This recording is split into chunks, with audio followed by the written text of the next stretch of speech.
You can't sit up at the table, you ain't breaking bread. We all break bread like going Dutch on a dinner date. The love.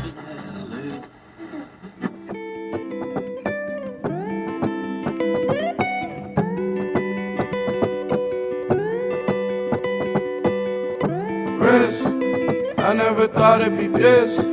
I'm jumping out of here. Talk to God real quick. Father God, we thank you. We thank you for waking us this morning. We thank you for journey mercies as we came in town from New York, and we made some excellent connections. We had some beautiful experiences, and we just thank you for allowing us to see this. Today we are gathering again to glorify your name. We're gathering to exercise these gifts that you've blessed us with. We pray that this interview goes well, as well as episode 2. We pray over the food that's been provided today, that it nourish us and empower us and energize us so that we can continue to do what we do best. We continue to fellowship. We continue to make connections, bridge gaps, and break down barriers.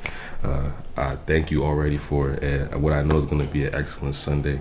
And in Jesus' name we pray. Amen. Damn, is it blasphemous to take a shot after praying? No, this is the spirits. You know how it's the Holy Trinity, right? I'm gonna need you to relax. Don't tell me to just go on my own show. Okay, hit the table. Shout out to white really boys. Really wrong. Wow. Is that words for Tima?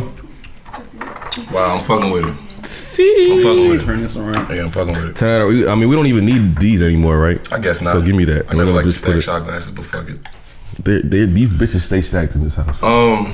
Is it bad that like when people be praying? Is the sound rolling? It's rolling. Okay. When people be, we haven't even started yet. This is just when people be praying. Look, Aziz is hurt right now. My stomach is hot, man. Is it bad that when people be praying, I be like counting down until like the prayer's over? I low-key do the same thing. You do the same thing? Alright, it sounds like about to end. He started again. I was focusing on. I can't. It's like leave them. And then it's for like they know not what they do. Let's say I did the same prayer, right? But my joint was like 10 seconds. It'd be a little weird, right? Nah, that's the thing. So the reason why I don't count down when other people pray is because when I'm praying, I just kind of go off of what comes to me. You know what I'm saying? If it feels short, I can just cut it short. If I have more to say, then I let it go. But you know, let's Aziz, I'm gonna take us back a couple days. Are we still practicing? Huh? Are we still practicing? Oh, we rolling. I'm about to play this song. Get this shit started. Checking. I don't know if you're familiar with this gentleman, but this is my new favorite song. Aziz doesn't feel this. That's not true. I like this song. Somebody was playing it on Instagram this morning. I think Johnny was. This shit is hard, bro. Johnny was with somebody and her man was singing it like. Just feel the energy go on. Oh no, I know this. You know this? Perk hit. The perk is hitting. Hey, but it's not hitting. For those of you that can't see, I'm hitting my gun lean right now, man. This scotch got me sweating, bro. Fuck. It hits fast. Oh my god. Careful. Hey. Hi. Aziz, I'm not gonna lie, we might have to. Might have to what? This ain't Sunday morning music. It's not? It is? Nigga, was you pulling the Destiny bumping this shit? I always do. Nigga, I be pulling the Destiny bumping Lil Durk, son. Durkio. Got to, bro. But I don't have my windows open, though. I keep the windows closed. Put the volume on like 40 so that niggas can't. This ain't for everybody's ears. They can hear what I'm on, but they can't hear what I'm on. You this ain't for everybody's ears. Let's they feel it. Let's they feel it though, exactly. Let's change the tone and introduce our guest real quick. Good morning, good afternoon, good evening. God bless everybody that's listening to this shit right now. God bless everybody that's watching it. God bless all the heads in the room. It's a lot of. I was gonna say it's a lot of women in the room, but it's only 4. But that's more than it usually is. I appreciate y'all all for being here. Sometimes you just need like energy from the opposite sexes to balance things out. No, definitely. I think we need to go on a run, especially after today. After this episode, we need to go on a run of interviewing 10 straight women. Like 10 straight. I feel you. We're not doing enough for the black women out here. We're not. We're definitely not. But we appreciate you still, nonetheless. Definitely. I didn't mean to cut off your intro. No, it's okay. It's okay. But we appreciate everybody's here. Thank you. And we have a very. Did you already introduce yourself? You didn't know your name? You're right. What is this? They don't know what is who this? you Glenn are. Levitt? What is this scotch? No, this isn't Glenn Levitt. What is That's what my nigga Tevin put me on. Shout out Tevin, bro. That shit is tough. Glenn Levitt, you know Tevin. Yeah, I know Tevin. This is the Balvinier, right? This is a Caribbean cast. That's not how you say that shit. Yes, it is. I call it Balvini. I don't know what it's called. Exactly, call it Balvini, man. This is the 14 years. This is some aged rum, Caribbean cask, man. Thank God. We want to appreciate Kawan, the legend, the man, the myth, the legend, Kawan, for bringing us our first. He's bringing us alcohol. That doesn't usually happen on the podcast, so we appreciate you, man. But we have the man, the myth, the legend, Kawan Glover in the building. If you're in the building, clap it up for him. Everybody. If you're not clapping, I don't care. If you're in my house, you better clap. God bless. We appreciate you, brother. My name is Aziz Sanusi. I'm the B Mike on this podcast, aka Oladi Meiji, aka my width is double, aka Meiji 2 times, aka bacon, egg, and cheese, salt, pepper, ketchup on the roll, aka the passion fruit juice on the side. AKA if your bodega ain't playing Hector Lavoe when I walk in, I'm walking right back out. You know what I'm saying? God AKA bless. Salsa hips. You feel me? Come on, thank you for joining us, man. Thank you, sir. Appreciate y'all for having me. How's everything? You good? I'm real good, man. That's how you rock on a Sunday? Got some scotch, got my goals ready to go, so I'm feeling real good. Put that bottle on the table.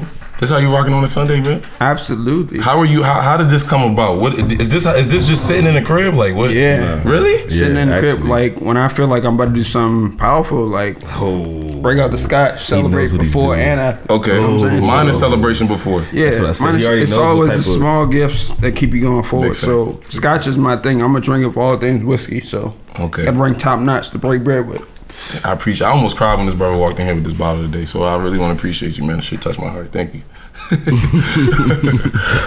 He's like, you almost shed tears. Yeah, you would have thought he brought me $1 million, man. All I need is a single malt scotch, and I'll be fine. So should the food fly in real quick, man? Do we want to do that? I just want to taste it. I want to show us some shine and appreciate our cook. All right, let's bring in the food. You can taste it a little bit. It's just something slight. Our resident chef is not in the building today. But she still is in our hearts. She still is in our hearts. I just want to tell y'all, man, if y'all got something important to do Sunday morning, and you going out Sunday night or Saturday night, respect yourself. Saturday night, respect yourself. That's you right there. And that's all I'm gonna say, man. Jesus Christ. He said it on wax. Yeah, respect yourself. Let me get some of our utensils, please. What do we have in front of us, Aziz? Heaven. Like I cooked the shit. I think this is a honey sriracha chicken. It definitely is a honey sriracha glaze on the chicken. That's how you know we from the dirt. We eating this shit off styrofoam plates right now. Plastic silverware. Thank you, everyone in the building. Floor. You know what I'm saying? Aziz, what did Kawan tell you? So I asked this man. I try to ask our guests if they have any dietary restrictions before they come on the show. So I texted my man Kawan. I know Kawan, right? So I know he's not gonna give me just a yes or no answer. This man said, "Yo, if I could eat a tire, like if tires were edible, I would eat that shit." Meaning he has no dietary restrictions. How's the arroz con dulce list real quick, man? The rice is cool? That's all you gotta say. When the nigga say, don't ask him no more questions. Just let him enjoy. Hey, I don't got nothing else for you, man. I just wanted to appreciate you. Glad you're enjoying it. Again, this is episode 32 of Breaking Bread TV. I'm here. My brother is here. As always, in the same location as we always are every single week. This is episode 32. Kawan, I want to ask you. You have like this spirit of humbleness about you. I've never heard a nigga tell me if a tire was edible, they'd eat it. I appreciate it. What's up with these kids upstairs? We about to have to pause this podcast, man? Nah. Anyway, that motherfucker rolling. You have the spirit of humbleness about you. I want to know where that came from. I think, first of all, I don't like when people say I'm humble. Because if you're humble, then you don't have to tell people you're humble. Yeah.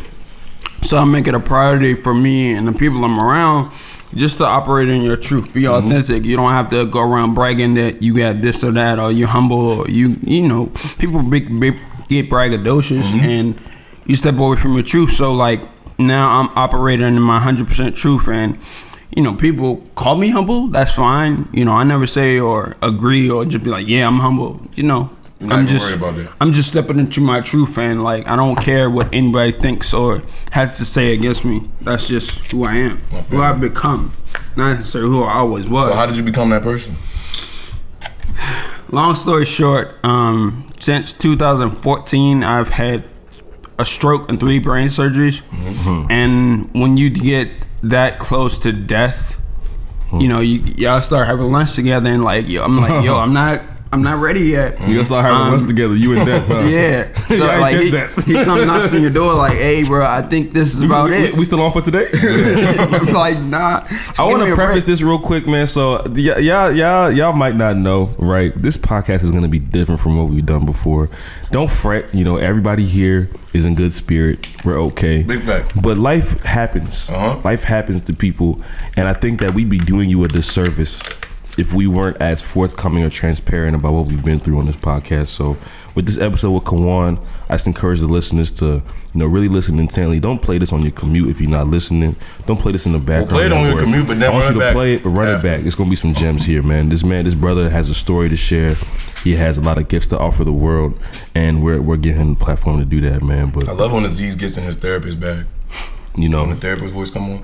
That's just it's a combination of lack of sleep, driving upstate, and what is this? This is rum, right? Nah, scotch. It's scotch. It just single malt scotch, bro. It's single malt scotch. You understand what I'm saying? So that's what I had for breakfast. Before I ate anything on this podcast, I was drinking the scotch. As you can tell. So I just wanted to preface that, give you the proper platform. Absolutely. Shit, you know what I'm saying?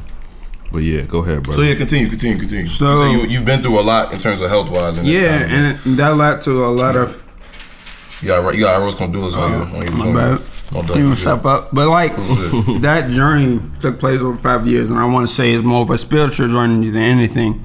And a lot of mental health issues, depression, anxiety, guilt, self-doubt, all the things you can think of. I've had it, experienced it. I tried to commit suicide once. And I had the serious thought about it twice. Yeah, thank God you ain't. But I'm here, you know what I'm saying? So that was a reason for me not to go forward with all that. So in that experience, when you get close to death, he becomes like your neighbor, like, hey, so every day I get up now, for me, it's like, I operate like today is my last day. Yeah. And I always plan for the future. And I like the Drake line we said, when you see where we're going to be, who's going to be here from a decade from now. Yeah. So that's where I'm at. I'm like, when I get up today, whatever I do, this is going to be my last breath when I go to bed.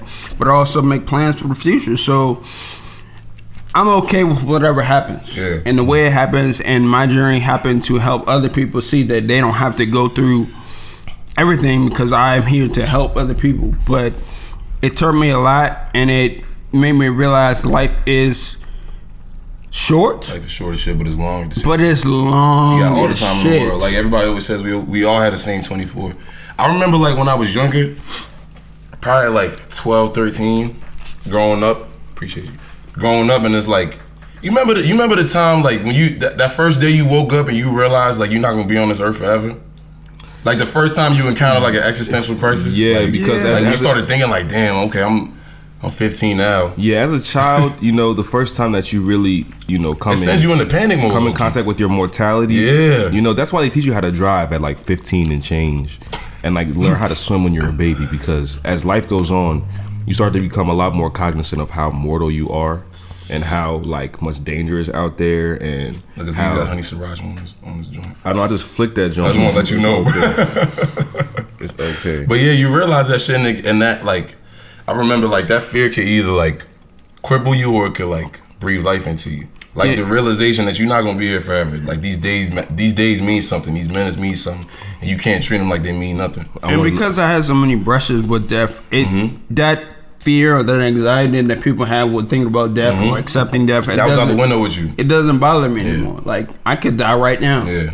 But I'm okay with that, because I'm talking to y'all and making a difference in somebody's life by sharing my story. And the fact that you know that's probably giving you more reason to share your story and to help people. I mean, you attack life two ways. Like some people don't have nothing to live for, so they just go hard. I have everything to live for, so make every moment count. Like whoever I'm talking to, whenever I'm speaking to anybody I don't know, like there's got to be some type of value I'm providing with you, or this conversation is pointless. Yeah. Like why we changing words if I'm not enriching your soul or enriching the possibility of, or enhancing your potential. Yeah. Like if we're not doing that, then we don't need to just talk. I feel you. You can definitely tell in conversing with you, you don't have any wasted motion, no wasted words. Everything you do is with purpose. But I want to ask you a question. For those that don't know, Kawan was one of the like early supporters. Like, I don't even want to say supporters because I mean we've had people listen since episode 1, but he was one of the first people. And you know, him and my brother have known each other for a while, so their relationship is kind of different. But for me, I believed you when you said you fucked with our shit. You know what I'm saying? You fucked with our podcast, and you actually was coming out the woodwork with little ideas, little business ideas. Like, I want to know what you first thought about our podcast. What do you think about our podcast now? Why do you believe so much in it? Because I don't know that. I'm still trying to figure out. It's not because you don't fuck with me that much. Like, yeah, you know, I mean, I know we cool niggas, but I just want to know what do you think you see here? What's the value? So for me, when I first started listening to like the first 10 episodes, I was like, wow, the dynamic between them two on the podcast, the way they bounce off each other, like I can almost break down an episode. Hassan's gonna ask me a question or want to ask me a question, then forget that question. I'm gonna say something. Aziz is gonna ask me a question he's really been thinking about. Then Hassan's gonna interrupt and say something, and he might say something about he's a hater. This guy's good. That's why I've been listening because I've seen the growth from where they were in episode 1. I still got a bone to pick with you about what you said about one of y'all said something about Kid Cudi, and I wasn't having Kid Cudi. I'll say it right now. What's good? Like no, you don't remember? No, I remember episode 3. I be sleeping through his albums because I remember. No. You didn't say that. I remember. This is when Kid Cudi donated Popeyes to the homeless. Yes, bruh, that is blasphemy, my nigga. He donated food. Are you serious? Okay. You have a Kid Cudi who'll donate Popeyes to the homeless, and you have a Jaden Smith who has a vegan food truck and giving out that type of food. And Jalen Smith is Kid Cudi's son. Huh? He birthed that nigga. Come on, man. God bless. Much respect due to Will Smith, his actual father. I don't know what y'all talking about. Talking about Kid Cudi's his son. Kid Cudi was on too many drugs to even properly. That's insane. Father a child. But I will say, Kid Cudi saved my life. The second time I was going to commit suicide, I listened to one song called Ghost. What album? Man on the Moon 2. Okay. And he said it was the line that kind of like shook me. He was like, I hope you understand that. No, he said, I understand. Something like that. I hope you understand that. I understand that you don't really understand. Something like that. And when that's how I felt. I hope you understand. That's called motherfucking bars, nigga. I hope you understand that I understand that you don't understand. Yeah, and that's what I felt like in those moments. Like when I was going through, like I got addicted to Percocet. Like when I was doing that, like my emotions were all over the place. I couldn't think straight. So I was. And all that came from a place of not probably understanding everything that's going on. And like people around me would be interacting with me like I was fine, and I'm like, I understand that you have no clue what I'm going through. So if I died today, you know, it wouldn't affect you because you never really understood what I understood. I will say Kid Cudi probably, you know, that's like the general consensus, like, you know, people that really connect with Kid Cudi. And I think part of it is with me, is like I never went through that at a young age. Like for some reason, I never went through that stage of like depression and all them type of at a young age. So when Kid Cudi was coming out, I remember Pursuit of Happiness. That was my shit. Maui Wowie? Yeah, that was my shit. All the like get high, like chill songs, that was my shit. The other side of Kid Cudi, I never connected with. So it's like moving forward, it's like Kid Cudi kind of fell off, my nigga. You can't argue with that. Musically, but I still listen. But the energy was still there. Yeah. And you probably still checking with every album that he drops. Absolutely. Like some of his worst albums, Speed Bullets to Heaven, people hated that. That was a good album. I fuck with that album. I love that. The Wizard album's really good too. That's one of my favorite albums. My favorites. I got you, bro. I mean, no disrespect, bro. I apologize. The songs, like, there was always the Poker Face that was really popular, but the song that really dug into was a soundtrack to my life. Yeah. That was speaking his story. Song. And Mr. Rager, all of that. Yeah, all that stuff that was deep and dark and like about what he was going through in his mind. I related to those songs versus the ones that were more popular. Would you fight a nigga for Kid Cudi? Absolutely. Okay. Absolutely. I mean, I've heard that you'll fight a nigga for much less. Yeah, but it's good to know where you stand. See, I don't know. So Mr. Glover. This guy used to be a different guy. He's a reformed roughneck, man. This guy's a knucklehead. Guys. And part of our relationship was Look definitely. at this smile. You think this nigga's smile? You gotta be mindful. You gotta be watchful of people like this, man. See, any guy that drinks single malt scotch just on a Sunday, it's a different type of individual. At 20. Excellent, Mr. Glover. Yeah. You have peace. Yeah, and I think I found that piece this August. Wow, that recently. What happened in August? I was literally, I've been in therapy all year, and I wake up every day and struggle to get up. Like my body doesn't work the same way it used to. So that was a constant frustration, a constant point of agony in my life. So one day, I saw my parents' relationship kind of change because of what I went through. So I used to blame myself for that and the way people felt around me. And then one day I was looking up, it was like pitch black in my room, nothing on. I looked up and I was just like, none of this shit is my fault. It happened to me, but it wasn't your doing. Yeah, so like in that moment, I would say about 2 minutes, I alleviated all that and I really started leaning into my story. Like when Aziz first said, you gonna be on the podcast, I was like, huh? No, I'm not. So that's why I reached out to him on the business tip. So like, I don't have to come on here and talk. I can help y'all behind the scenes. But then in that moment, I was like, I'm gonna go hard and lean into my story. And it's funny because even though I feel like I'm going hard, there was this guy yesterday. He was like, "Yeah, little bro, I'll be watching your shows, your stories, and all that, but you need to go harder." I was like, "Huh?" And Kawan is already going hard. Like he's one of the most consistent in terms of like posting. Reaching his followers. You have your your IG lives where you talk to the people on Sundays and things of that nature. You go definitightly hard. You go hard. So how did that feel? Yeah, after somebody told you that you need to step your shit up. I was low-key offended. I was like, my nigga, like, do you not see all the time? What more do you want from me? Eating, y'all see my ribs. But then I thought about it, I was like, there is a lot more I could be doing. I could reach out to publications. I could reach out to different hospitals, different groups of children, share my story. So this next decade, it's about to be different, huh? It's about to be How old are you, sir? 25. 25. Okay, I thought you was about 32. Nah, just from the wisdom. That's the age that Hassan likes to tell people. I tell people I'm 36 and I tell people I'm 5'9". Because those two questions I hate getting asked. How old are you and how tall are you? Oh my fucking God, bro. It's like, it's similar. I won't say it's equal. It's similar to like celebrities getting asked the same question over and over. Getting asked, like, when it happened the 500th time, you're gonna want to play with niggas a little bit. Right. A little bit. So like 60% of niggas. Probably about 43% of people believe that I'm 5'9". That's why Jim Carrey is like woke now. Yes, because he's fucking with the world, bro. He's on a whole. We don't gotta get into Jim Carrey. We don't. He's not on the podcast. Kawan Glover. Not yet. I want to ask you a 2-part question. For those that don't know, what you've been through. You just said you went through a stroke, and then you said something. 3 brain surgeries. 3 brain surgeries. So for people that don't know, just quickly. What where did that stem from? Why did that happen? What are you dealing with? And also, that's the second part question. You have Overcoming Adversity LLC, and I feel as though for some reason those two things are intertwined. Definitely. Into that a little bit. So it was funny because I didn't know what was going on. I was with my mentor Brent.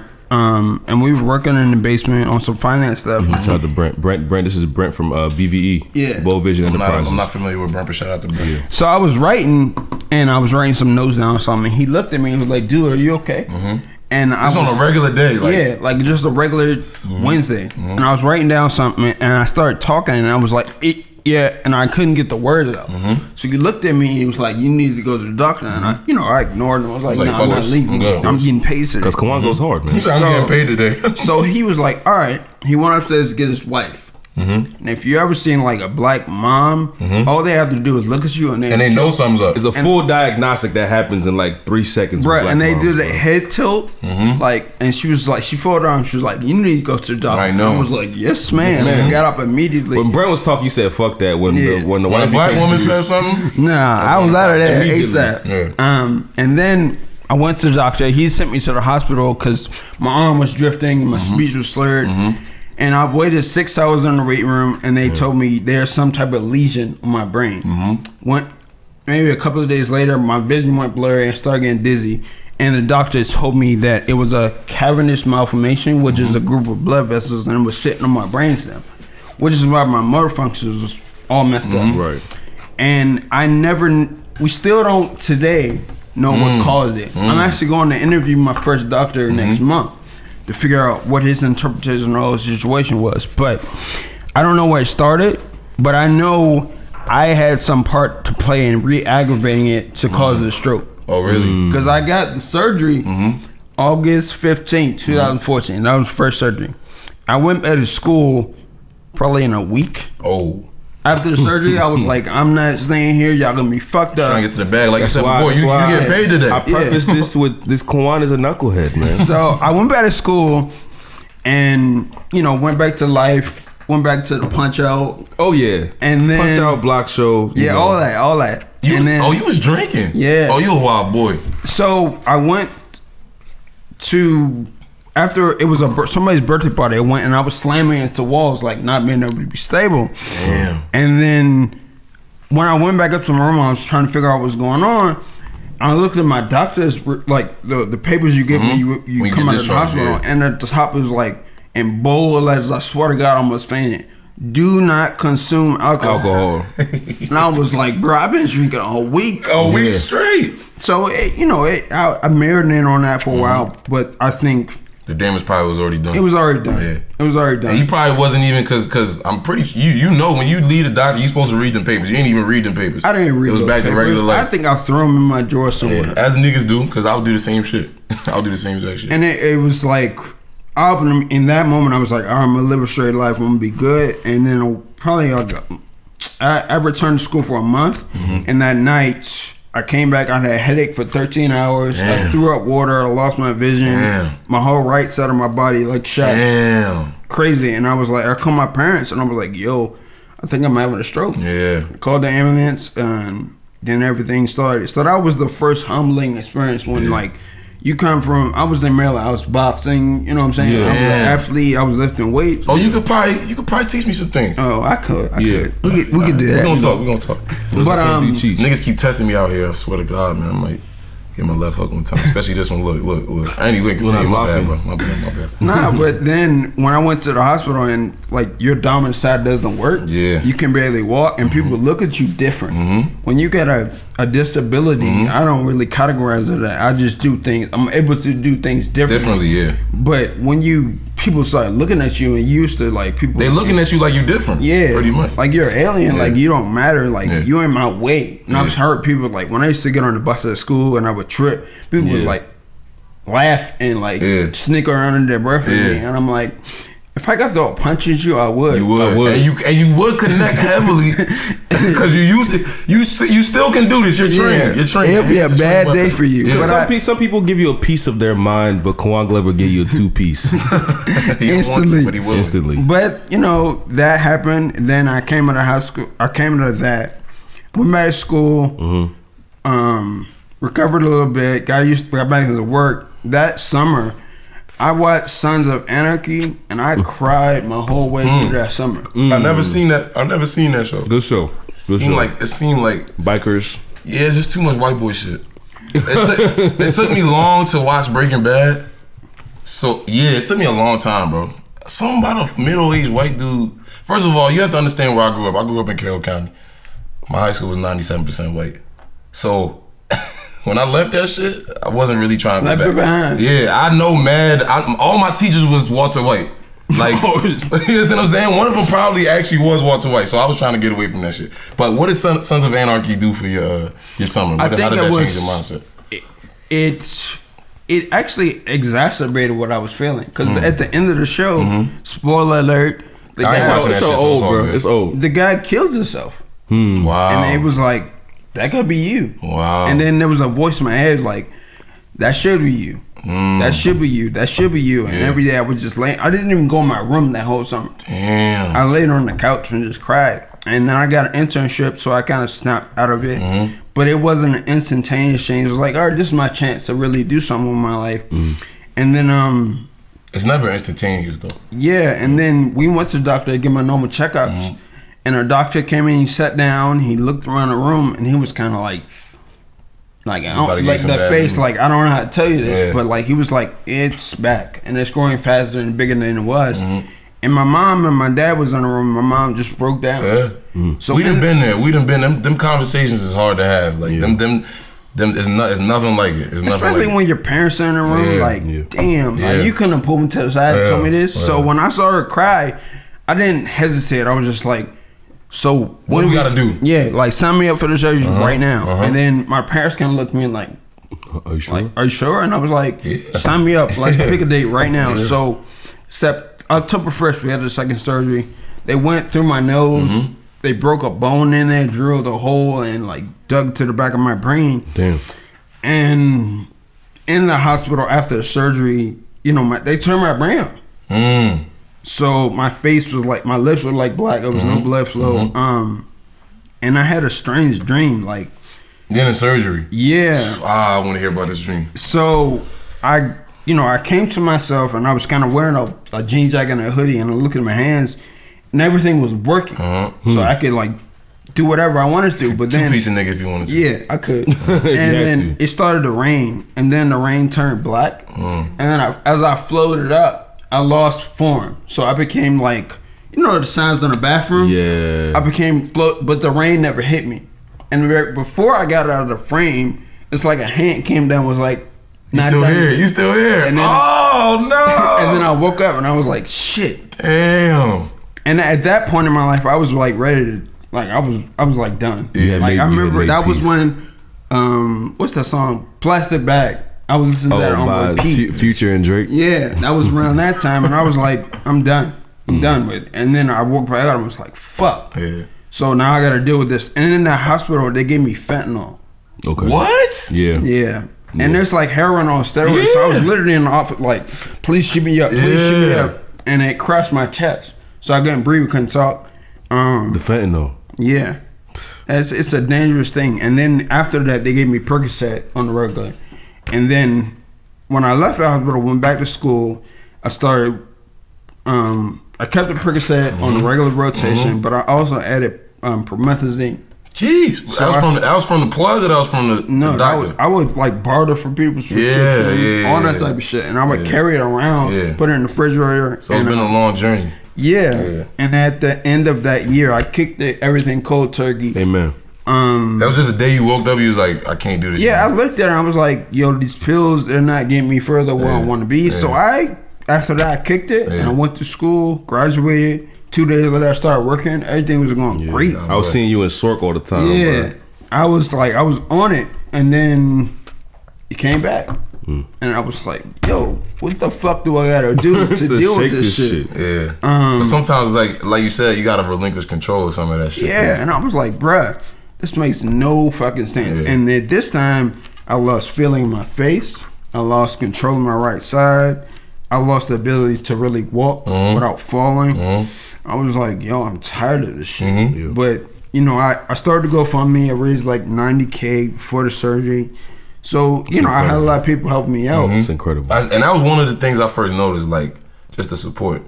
And it's like, for everybody to get behind, it's like one of those things you could tell, like, you could tell what type of person you are by who shows up to your funeral rotation. Yeah. Or just when you're in need, when you need somebody, there's like, a lot of publications who's gonna show up? Coming out, you know, reposting his story. You're also a brother of a fraternity, so you had like the Greek, what's it called? Watch the Yard posted and reposted, and that's like tens of thousands of people donating now, which is a beautiful thing about, you know, who you've been, you know, in undergrad and past that. Like he said, people are showing up for you because of the type of person you are. So I'm sure that was definitely a blessing to you and your family. Yeah, when I started to GoFundMe, I was like, maybe I get 5K.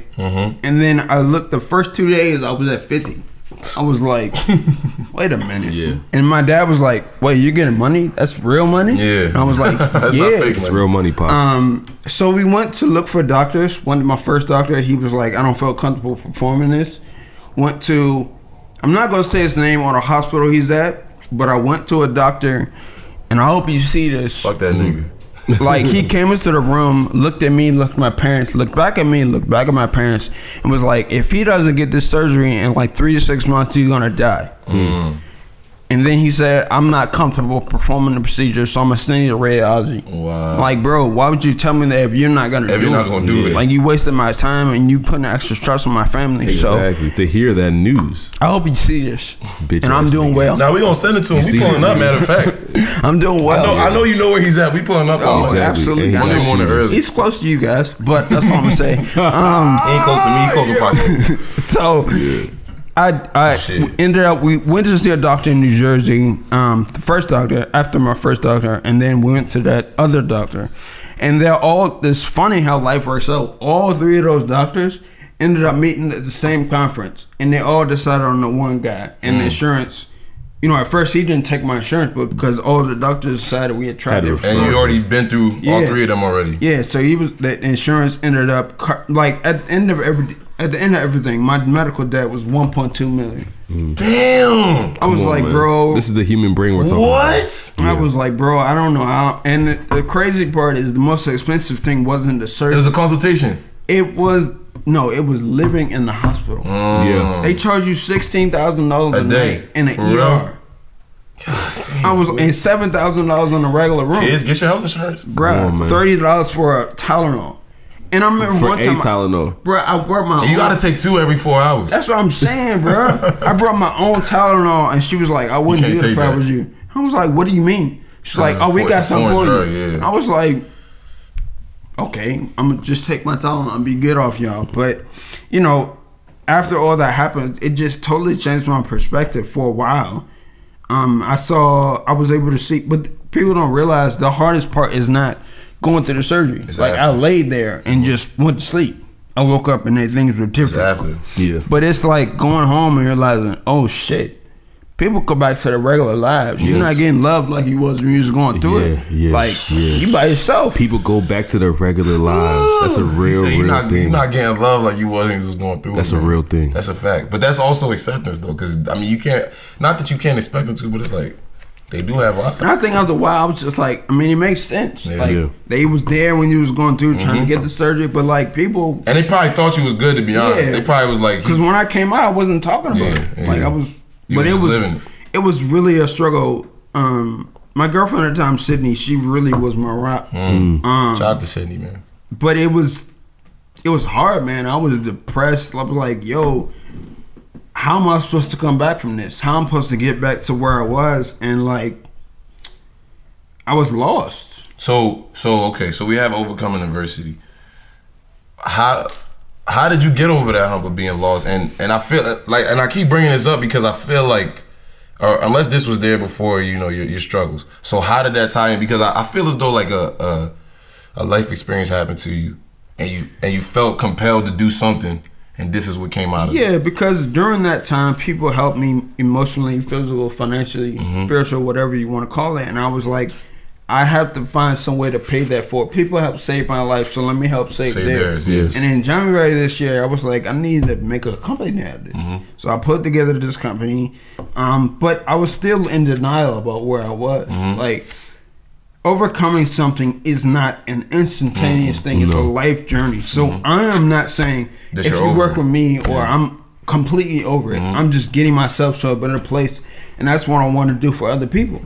So when I started this company, I was like, hey, I'm gonna talk about great stuff I'm doing now.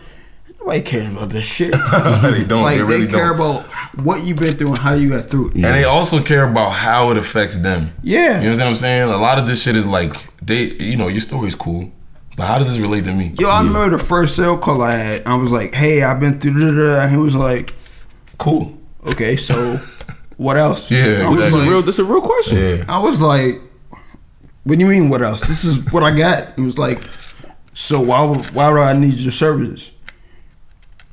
But really, the connecting thing was like, whatever you've been through, this is how it can help. Yeah, because that's what I had to learn. I have this quote from from Overcoming Adversity, and it says we want to know 2 things: what do you love, and what's the adversity that's keeping you from doing just that?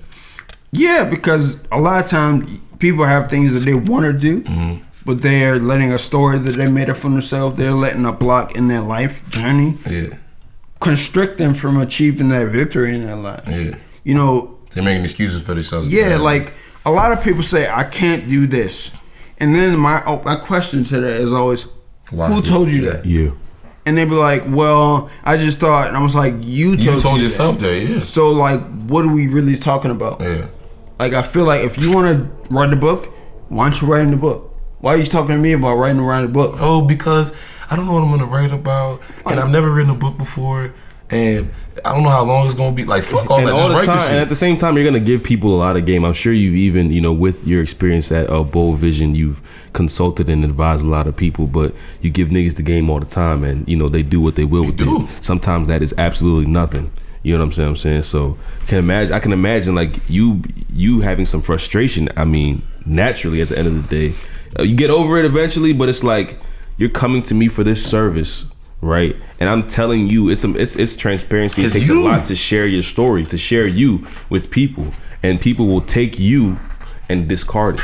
You know what I'm saying? What encourages you to continue to look for these businesses that you help and seek these people out? Often when I'm one-on-one with somebody I never met before, and I see that eye-opening moment, something I say or something as a part of my story causes them to really lean into whatever their purpose is. And like I'll say, hey, you want to be an artist, you need to go to different events and like shop yourself out. You need to network. And then I guess I get it. And I tell them my story, and they're like, okay, I'm going to sign up for this. Yeah. And I'm like, that's why it makes sense. Yeah. Like if I can tell you some part of my story and it helps you achieve whatever you want to achieve, then I've served my purpose. Find your purpose, or you wasting there. Fuck it though, y'all niggas scared.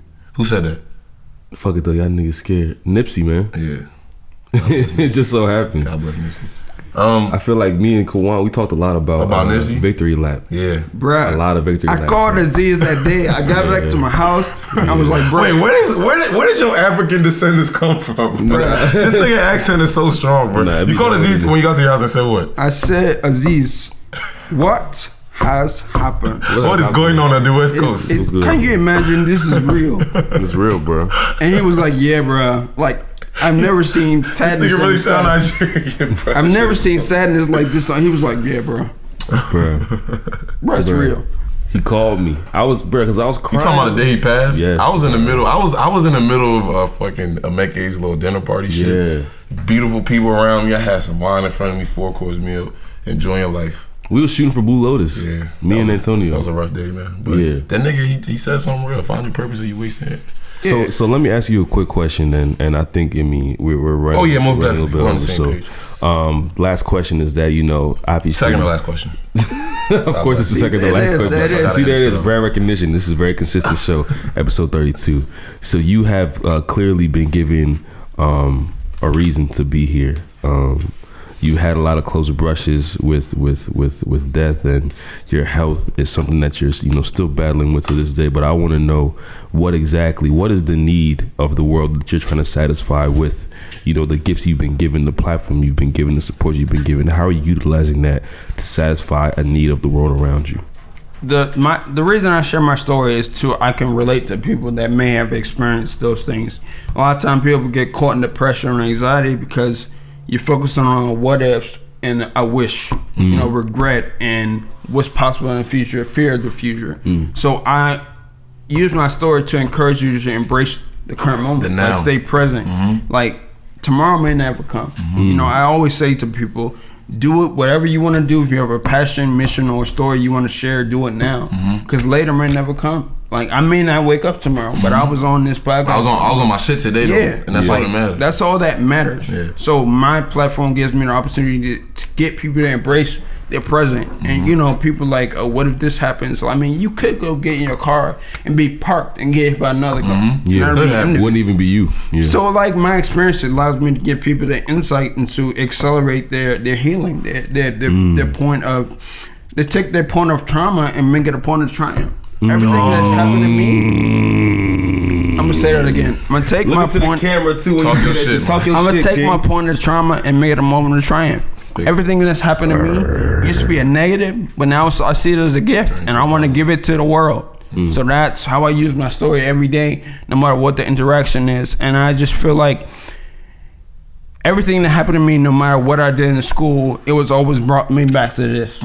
Speaking comes natural to me, but coaching is something I love. I do with a passion. So again, if you're feeling low, feeling guilty, feeling alone, you feel like you're experiencing depression, anxiety, or increased stress, that's what I do. That's what I help people see the light in the field of darkness. They say the darkest night always comes before the brightest morning. That's a fact. Are you writing a book? Oh, absolutely. Yeah, I need that. The book will be out in February of next year, but it's just a memoir of my story. And really writing that book, when you analyze your story, you see some of the things you miss, like from a different perspective. And that's what coaching is. Like, a lot of people go through life and do things the way they're taught in their reality. But when you get a coach or get somebody to help you, a mentor or whoever, you get a band of brothers. They see things from a different perspective. They see things in you that you didn't even see in yourself. Right. So that's what I'm here for. Like, just to help you see things from a different perspective to get a different outcome than you're used to. Exactly. Mr. Glover is here trying to help you get out of your own way, man. I'm not gonna lie, y'all niggas was gonna tell me I had an AirPod in this whole episode. Well, I was gonna say something, but yeah, I was gonna let you rock. Son, I thought you were just being champ on purpose. That was 40 minutes of head assery. I swear to God. Some people are champ. A lot of people are champ on purpose. I don't think. Am I one of those people? No. I think that you do things, consciously. Yo, what's up with y'all niggas? Yo, first of all, the 3 people, except for you, Uncle Me, the 3 people that just nodded their heads right there, please escort yourself out. This is the last question. I want to know. You said you mentioned the Drake line before. We'll see you still around 10 years from now. A decade, yeah. A decade from now. And we're about to start a new decade soon. So I guess when 2030 gets here, this the next decade, 10 years from now, where do you see yourself? What is going to define you? And it's funny because in this journal, I'm sorry to cut you off, as I do often. You just spoke about living in the present. So I realized that's a question that it's like fuck. Yeah, it's like, why are we even giving a fuck about 10 years? But I just want to. No, I mean, I live every day like I'll die tonight, but I also plan for the future because it's important. Yeah. Like, I set my goal in this journal. I keep it everywhere because I write my goals. You say your goals in here? Yeah. Okay. Like, my 2020 goals are already written down. I started them in October. Okay. Everybody wants to start on New Year's Day. Fuck that. But like, We've been telling niggas for 2 months. 2020 is coming. We've been for 2-3 months. We've been telling niggas. No, actually, since the start of this podcast, we're like, hey, yo. The year's always going. We started this shit in March, bro. It's June. We halfway through 2019, man. Niggas better gear up for next year. Which I've been on. I made progress. Oh, it's September, bro. Oh, word. Hey, it's November. Thanksgiving's coming. In. Oh, okay. New Year's is tomorrow. Oh, you already know what you gonna wear for the party, for the New Year's party. But you don't have. But you don't know what your 2020 is gonna wear. You haven't sowed any seed into your future. Exactly. So 10 years from now. But you sow seed into your outfits for the night. Okay. So 10 years from now, where are you at? I'm $10 in. I got a couple companies. Overcome University is the biggest one, probably. I'm gonna put that under my name as a LLC. I have the books as everything. I have merch. I'll be speaking on a regular basis. Yes, you should. Minimum of 100,000 per speak. Big fact. Let these niggas know, man. 100,000 or don't even contact my nigga. Yeah. In 10 years, I also started a media production company. I'll be producing short films or feature films at that point. Oh shit! You trying to produce our shit? We already talked about that before you pulled up. Right, and I'll also be expanding the business consulting arm of the company. So that's a small vision of 10 years from now, but I also see myself producing my own whiskey. I need that. I definitely need that. Because we have another KG Kentucky gentleman. We not drinking that shit. We're going to make the new KG in about 10 years, man. I'm sipping that shit out. There's a number of things I want to do, but like those are small for right now. But in 10 years, I feel like I'll be doing 10 times more. I appreciate you. Kawan, I just want to let you know, man, if you haven't been told this before, you're a motivational force. Pass all the producing, pass all the, helping people with their brands. You're a motivational force just when you speak, bro. So I want to appreciate you. As I said before, that was really one of the first, when you just meet somebody and you just get this vibe off them. Yours was inspiration. And I didn't even know what you was going through. It was just the words like, he coming in, he want to help us with the podcast. Why this nigga want to help us with the podcast? Telling us things that we should be doing better, blah, blah. I mean, I know y'all know each other, but it was just, you're a man of service, obviously. And you use your story to be of service to people. So I want to appreciate you. And getting your motivational speaking back in 2020, man. 100 racks. Definitely. 100 racks and more only. 10 paid speaking gigs on the list already. So if he got 10 gigs in 2020 and it's 100 racks per gig, do the math. I know who to call. Do the math. When I need to get bailed All I'm out. letting you know, he's probably not. That's a mill, isn't it? Is it not a mill? It's 100 racks times 10. Is it not a mill? It's a mill, bro. All right. God bless you. Anyway, we had our crew questioning our man. Yeah, I don't know. The disrespect is really high in this room. So what we need out of this podcast is for Kawan to teach you some things about, about my hands. About your hands. That's a bro. fact. Okay. That's a fact. So like I said, I want to my man just took the rest of the shot. Yeah, I was gonna do something cute and I told you I was just drinking, man. I'm waiting on y'all, man. Clink the glasses and shit. When we were closing, because I want to get the sound bite. It sounds really cool. Exactly. Okay, we're gonna pull him back up. All right, bro. Keep talking, man. We definitely appreciate you, man. And I'm letting y'all know he's not gonna be back in 2020 because if this man's getting $1 million in 2020, we don't got that. Budgets, I don't know if our budget's really in line with that. Aziz, please. But my God is an impossible God, man. Big fact. So if it comes, I'm not gonna say no. So let's pour this shot up and let the good man go out in style. I want to know, is there anything you want to tell the people? Anything you want to leave the people with? Your socials, your book coming. You can find me Instagram Kawan Glover. Twitter, Kawan_. There's a guy on Twitter that has been active for 10 years that has my name. I already contacted Twitter about it, but it won't do anything. You went to the authorities? Yeah, you went to the feds. So Kawan_Glover on Twitter. On Facebook, Kawan Glover. On TikTok, King K. The TikTok, we gotta get into the TikTok. LinkedIn, Kawan Glover. All those I'm available. Kawan Glover, remember the name, man. Please. Just look up my name and I'm there. Big fact. Listen, man, thank you, love you, bro. You already know how I feel about this. I'm a little emotional about having you on the camera, bro, but it means a lot to me. My fifth child, you might be the grandfather. I mean, the godfather. Maybe you might. No, we might have a Kawan in the family coming soon, bro. I can do that. Then depending on that million you make next year. Even if it's a girl, we gonna throw the Kawan. Even if it's a girl, we gonna make it work somehow, man. Yes. You know what I'm saying? Thank you guys again. Episode 32 of Breaking Bread TV. We got my soundbite. Thank you very much. And with that, we going, man. We cut sound, cut cams.